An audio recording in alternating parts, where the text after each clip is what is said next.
in. Okay, we're ready. Now, this is a typical 3-die set. Consists of a core swage die that sizes the core.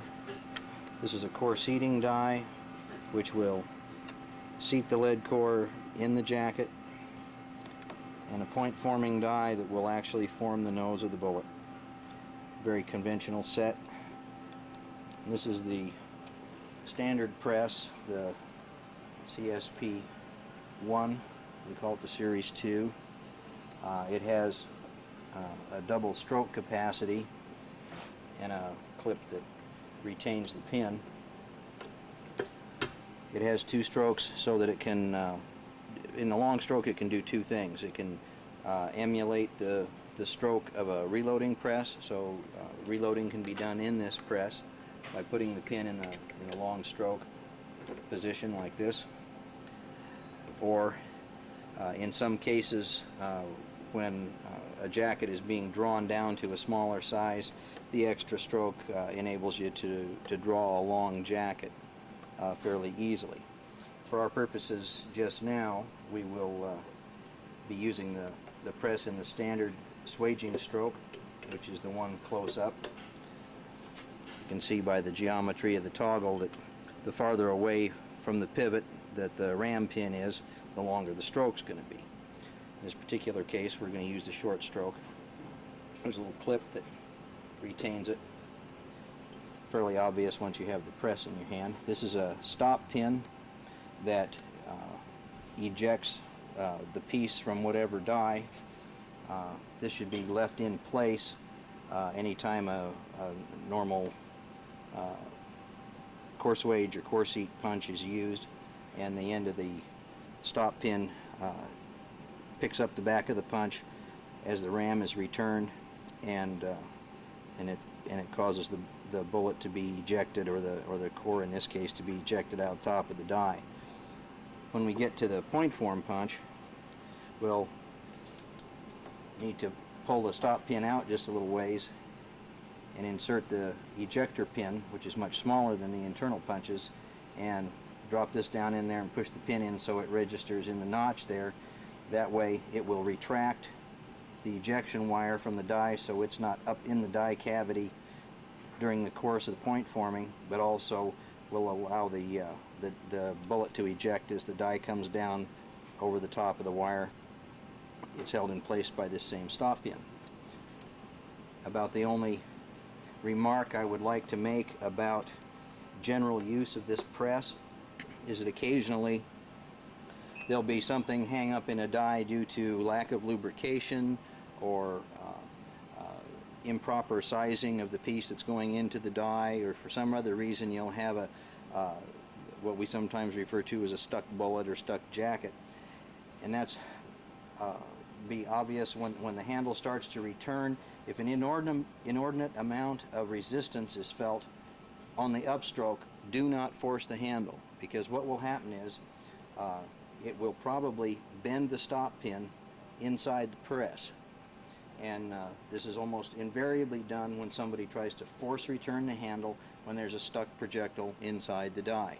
The way to handle it is if that's occurring, let's say for instance, just before we get started here, say in the case of a stuck bullet in a point form die, I'll put the die in here. Say for instance, the bullet was pressed into this die. You couldn't return the handle with a normal amount of pressure. Then the proper way to do this is to simply unscrew the die out of the press with the stuck bullet in it. This usually occurs when somebody has failed to produce a seated core that's the right size and or improper lubrication. So assume we have a stuck bullet in here. We now just invert the die and set it on top of the ram. Put the ejector pin in there, run the punch holder up, take the punch out, and you can use the press as kind of an arbor press, and first attempt to press the bullet down out of the die using the press itself. If the bullet is lodged in there tighter than that, then you're going to have to use a different method to extract them, and we have various ways of doing that, but that will prevent you from bending the stop pin, which can be very difficult to extract out of this hard bushing if it's bent, and it'll also keep you from destroying the notch in your ejector pin. So with that cautionary remark, do not return the handle if a lot of resistance is felt, because you will probably bend the stop pin. Now, to start with, the first thing we need to decide when we're going to make a bullet is how heavy the bullet is going to be. We're going to use a conventional .308 caliber rifle bullet as our demonstrator, and those typically will run 165, 175 grains, and so in order to achieve that, we'll need to size a core and a jacket combination that will yield that bullet weight. A grain scale is important to have. We can weigh the jacket. This particular jacket's going to weigh right in the neighborhood of 40 grains, 39 grains. There's 39 there where the scale balances. So 39 grain. If we wanted a 170 grains, 169 grain bullet, we would then need about 130 grain core. The way we achieve that is to first take a length of lead wire. This is a short length of a size that is smaller than our core swage die. This core swage die with the extruder holes will be responsible for uniformly sizing any number of cores so that we can uniformly make bullets that are all the same size and weight. And it's necessary that the lead wire or lead pellet, if you're using a core mold that goes down in this die, be small enough to drop into the die. This is 1/4 inch lead wire. We're going into a die that's a little under 260 thousandths in diameter. We have a core cutter which can be adjusted for the length of a core. There's a couple of scissor-like dies here. They're available in a variety of different diameters, and this is an adjustable device that allows us to cut blank pellets of a particular length, and we can cut them uniformly. That way we can minimize the amount of waste material when we swage the cores. I'm trying to do this so you can see the camera. Typically, if we're going to cut a lot of them, we just put a little catch box or something underneath, and we can shuttle them through there quite quickly and cut a number of blank pellets. Now at this point, we'll go ahead and install the core swage die. Anytime you're installing a die, you want to run it down so it's reasonably firm against the top of the ram. In the case of a strictly cylindrical die, it's not so critical, but it's a good practice because there are some dies that have closed cavities, like the point form die, and if that die comes loose and starts working its way up, then it's going to shorten the distance against this punch holder, and then you're going to start getting some variations in shape, and sometimes you'll begin to have some failed bullets, and at first it might not be evident exactly why. When we install a punch into the top punch holder of the press, if it's an earlier style punch, has a long bearing here, then we have a spacer and a nut. There's a later style that has a longer head on it that takes up the same distance as the old style head and spacer. So either way, you're going to use the nut. If it's a long shank, then you use the spacer. Otherwise, you don't need the spacer. You can tell whether you need the spacer or not because the punch will come just about flush with the face of the nut when it's dropped on there. This one's a little shy of that, probably a little on the short side punch. And hold the top punch holder and install the punch. Generally recommend that you don't go up tight with the nut, but leave the punch a little bit loose in there so it can float, find the die all right, and it doesn't affect the performance of the punch other than it can self-align with the die. It's bottoming out in a blind cavity in the end punch holder, and the whole purpose of the nut is to allow us to extract the punch from the die. It doesn't really affect it any other way. So we'll take our first cut pellet from the core cutter, we'll put it in the die, squeeze it down. I can feel a little bit of resistance there. Lead is beginning to extrude out these holes, and there's some came out there. We have a lead core here. I'm going to weigh this. I'm looking for about 130 grains. Get out here to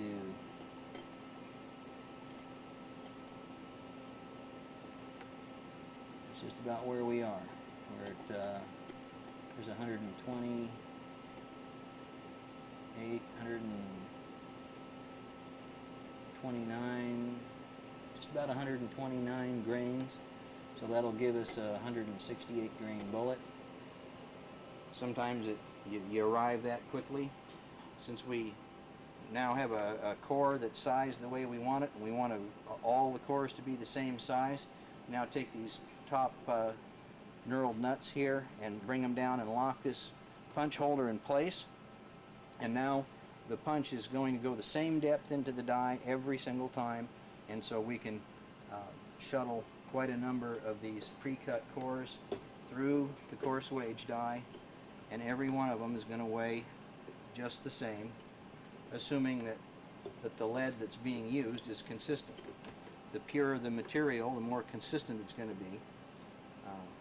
We generally recommend using pure lead. It's the easiest to work with, and aside from the fact that impurities can cause variation in weight, impurities can also be abrasive and can cause damage to the dies over the long term.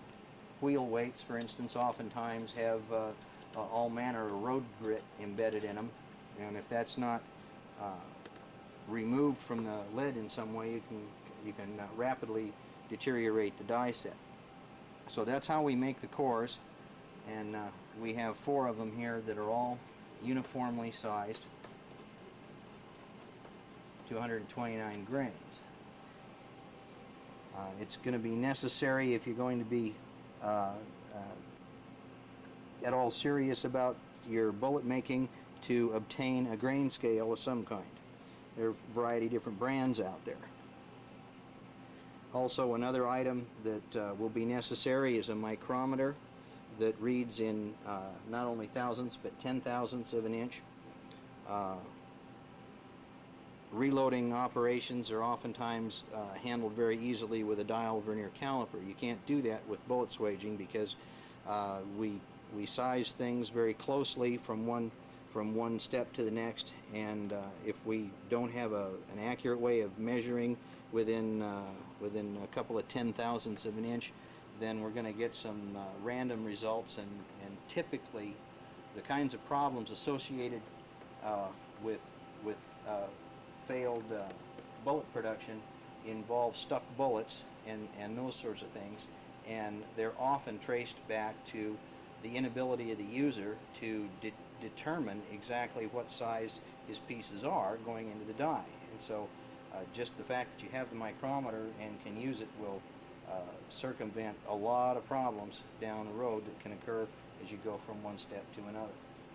What we're going to do now is we're going to take these commercial jackets and we're going to install these cores firmly into the jacket, and at the same time expand the jacket out to very close to our finished bullet diameter. Commercial jackets and also handmade jackets will, when they're blanked and have no core in them, are always undersized a little bit, maybe as much as 2 or 3 thousandths. Some jackets are only maybe half a thousandth under. But either way, they're going to be a little bit undersized so that you can expand this thing out as you go and ultimately expand it into the point form die and it will release very easily and leave you with exactly the size bullet you want. This core seat die is a cylindrical die, and what it will do is it will simply support the jacket inside the cylindrical die. We have an external punch that fits closely down inside the jacket, fits closely so the lead cannot extrude out around the punch.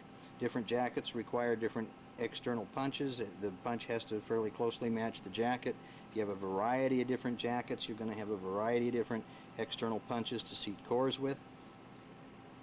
And we're going to apply enough force in here to properly seat the core, expand the jacket, but not so much force that we either rupture or extrude this jacket material, or compress it so much that we cause the seated core to be oversized and too big to fit into the point form die. It's probably the most common cause of stuck bullets in the point form die is a seated core that's too big for the point form die. If we have a finished bullet that is consistently undersized, it's because the seated core is too small, and a half a thousandth undersized seated core is generally going to give you a half a thousandth undersized finished bullet.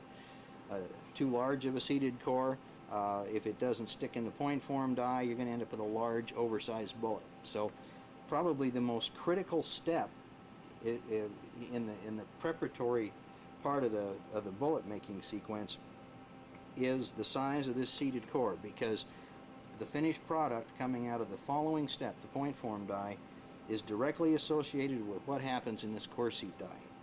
So if you're too small, you're going to have an undersized bullet. If you're too large, you're going to have an oversized bullet, or perhaps you'll be sticking them in the point form die.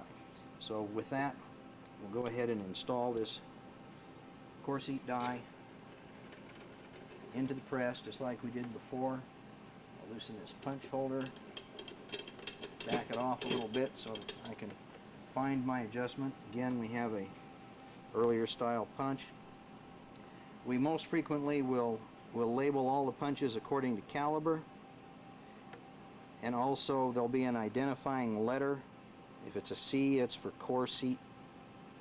In this particular core swage punch, it was a 259 diameter core swage. It's not necessarily germane to any one caliber. This particular swage size could be used in a lot of different calibers, and so it suffices to mark the core swage punch as a core swage punch, and that's an S. So any dies or punches that are marked with an S are core swage and are intended to size the lead core only. The core seat die, the core seat punches, both internal and external, will be marked according to caliber, and frequently with our external core seat punches, since they'll vary quite a bit according to the jacket that's being used, we'll put the actual size of the stem of the core seat punch on the punch. This one happens to be 276 thousandths. We have quite a range for 308s. They go clear down to around 272 and clear up to 290 thousandths. And then if we get into copper tube jackets, then we go considerably smaller because the wall thickness is a lot heavier. Go ahead and install this punch just like we did the previous one. Not too tight. Leave it free to move. Insert the core. You can see the core will drop right into the jacket there. You can vary the weight of the core, whether you're going for an open tip or whether you want to, at the point where it finishes, if you want to extrude a little lead out the nose of the jacket and later form a lead tip. That is directly a function of how much lead you put in any given jacket. These will probably come out somewhere close to an open tip, or perhaps a protected tip, which is where the lead just comes flush. These may extrude a little lead out the nose. Pretty arbitrarily chose the core weight just for demonstration purposes. Have some swage lube here. We typically on our test bench just apply a little bit with our fingers because we do so many different things. It is very common for a person to take a piece of flannel, staple it to a little piece of 2x4 or something, saturate it with a swage lube, and you can take your your jackets and just lightly roll them on there, and that accomplishes adequate lubrication. So just lightly lubricate the outside of this jacket. We don't want lubrication inside where it might affect the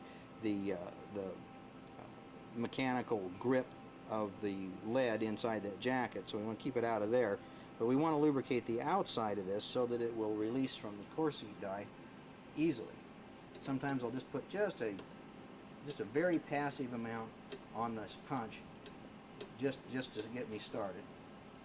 So now we'll go ahead and run this down in here. I'm going to adjust it down until I start feeling some resistance. And I'm starting to get a little bit of resistance here. Push it down. Incidentally, you'll always want to, with any operation, except the lead tip forming, which requires very, very little pressure and can easily be done without doing this. We recommend that you always cam the press over at the bottom, because that will give you a consistent position on the ram. Frequently we've resolved difficulties, especially with novice users who are attempting to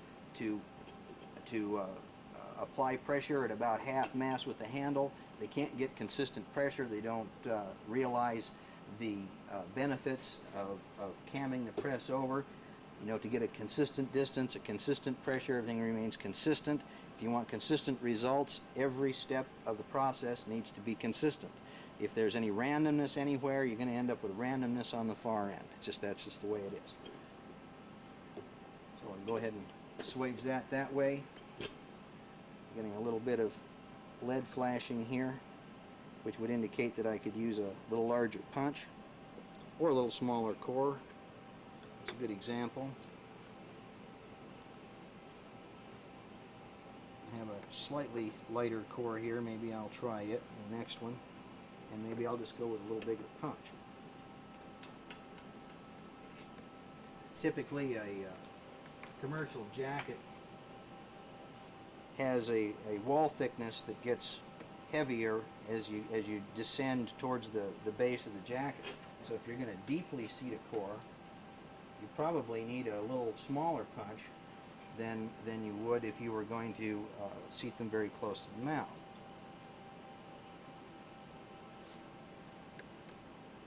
I'll go ahead and demonstrate a deeply seated core too here in a minute.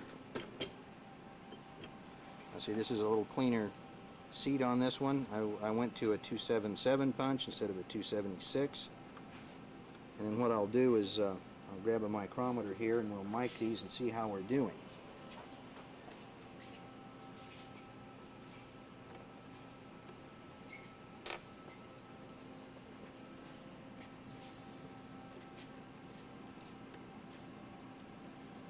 Okay, this particular one is just a little better than 307. We're at 307.5. Ideally, we want to be at about 307.8.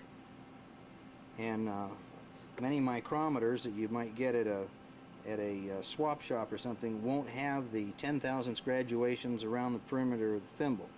They'll only read in thousandths, and you're going to need one that will enable you to read in 10 thousandths. It's very easy to use. This one here is just about the same, maybe slightly larger, so they would require a little more pressure. I'm going to shorten one of these cores up a little bit to seat it a little deeper in the next jacket.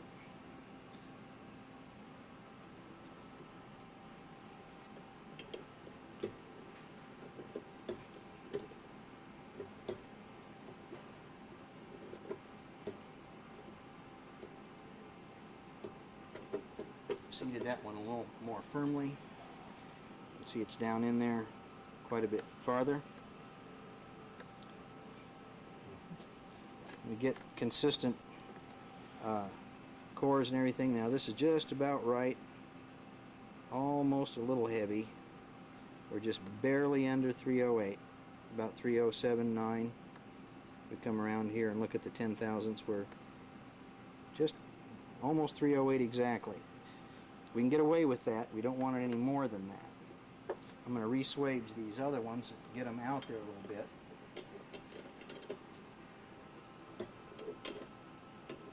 Here again, once you get the press configured, you've got consistent jackets, consistent cores. Then once you get one of these to swage right up to the right size, this one here is right at 308.8.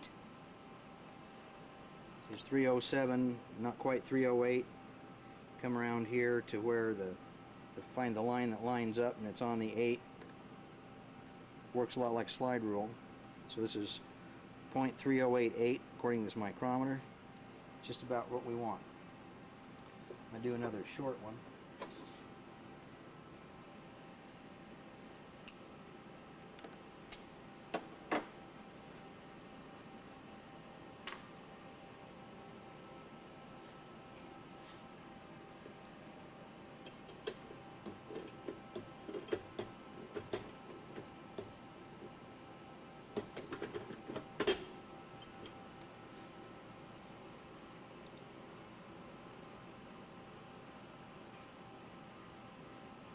A little bit under yet.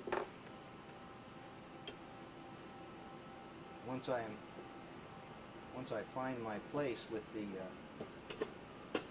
core seat, just like I did with the core swage, I'll lock the punch holder down. It stays put. If everything's been the same up to this point, then everything will be the same coming out. There we go. I've got another one here right at 308.8.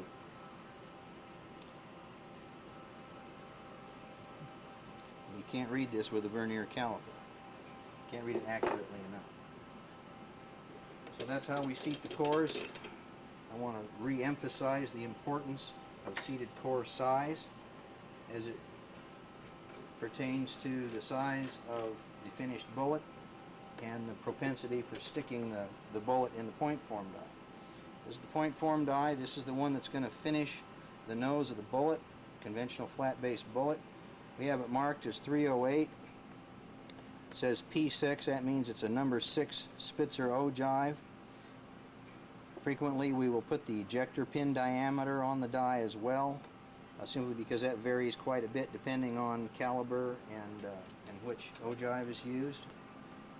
This is a shop set, pretty old one at that, so not all the markings will be fully contemporary. And we have a punch here that's marked for 308 and P for point form. So it's important to keep your punches matched up with your dies. If you try to stick too large a punch down in a die, you'll damage the die. It's almost unavoidable.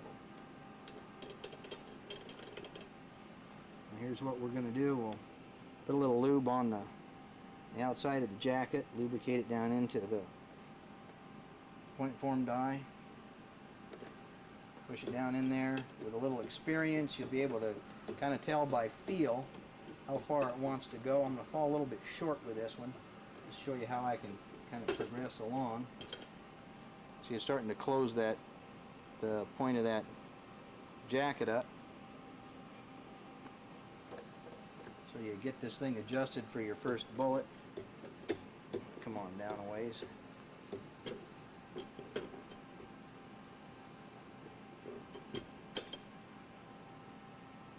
We're getting it closed up more and more. This one's going to be quite a bit of an open tip.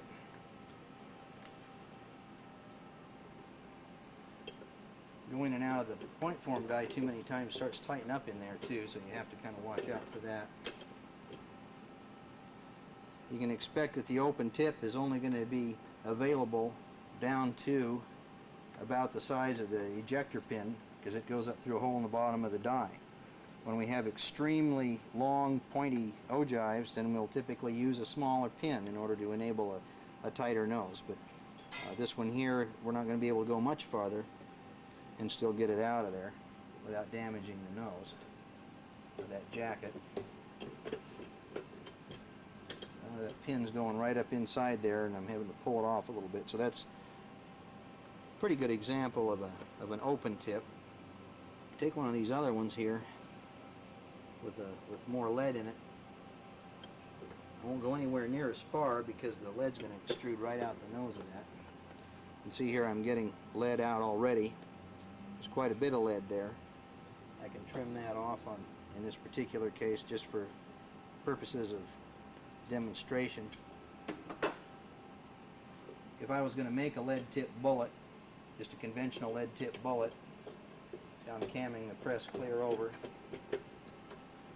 I would want maybe this much lead, maybe a little bit less. If we push it down too far with the jacket, then the hole in the nose of the jacket becomes so small that the stem that's holding that lead tip on there becomes too fragile, and lead tip can fall off. If not when you're loading them, when you're shooting them. So this is a pretty good example of a bullet with the lead extruded out the nose of the jacket.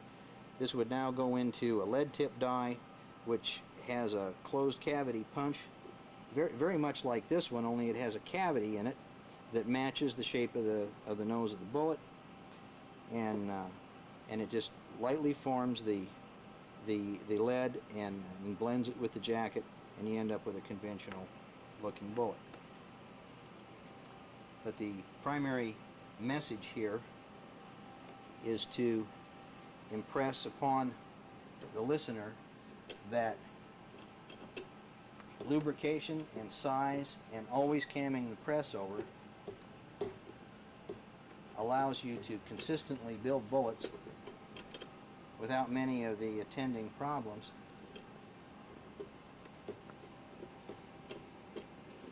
experienced by some bullet makers, at least initially. It's another open tip. I'll make another one here. I'll trim this off several times, get it down quite a little ways.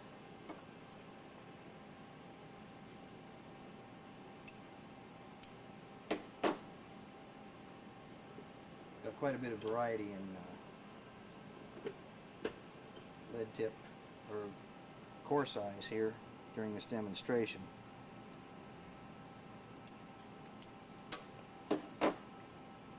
We're starting to close up the jacket pretty good. This last little bit here probably give us a smaller lead tip.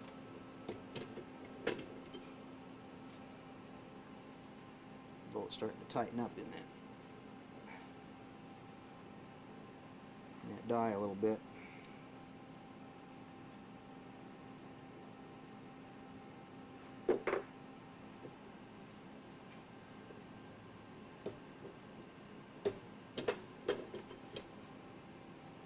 So you can end up with just a little bit of lead sticking out of there. The first bullet can sometimes get tight in the die and get hard to eject, but the ideal situation is to be able to take the bullet, set it in there, run it right to the bottom, back out, one stroke, and you're done.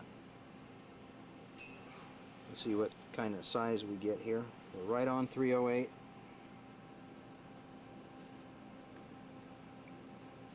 Which is right where we want to be. Just a couple of 10,000ths under when we went in there. It went in, it ejected nicely, and we're right on 308. Usually right at the back where the pressure is against the base of the bullet, there'll be some slight expansion. In this particular case, it's only about 2/10. Sometimes I've seen them as much as 1/1000th right here at the back, but that's really kind of a negligible amount. It's the bearing of the bullet through here that's critical. So that's the basic procedure.